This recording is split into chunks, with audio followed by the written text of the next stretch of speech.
Sana Hello magustuhan guys, nyo dito naman ang tayo aking ang short aking vlog. vlog. Ang aking biniling flower. Kasi gusto ko laging may flower sa table namin, sa dining table namin. Yun, kasi yellow. Ayan.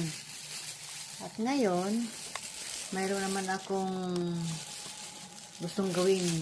Magbabalat tayo ng pineapple. Kasi masyado ng overripe ang pineapple ko. Ito ang gagawin natin, oh. Gagamitin natin. Napaka-sharp na ito. Okay guys, let's do it. We start now. Gusto ko nang kumain ng pineapple. Kaya, paminsan-minsan, i-vlog natin kung magbalat ng pineapple, kung paano magbalat ng pineapple.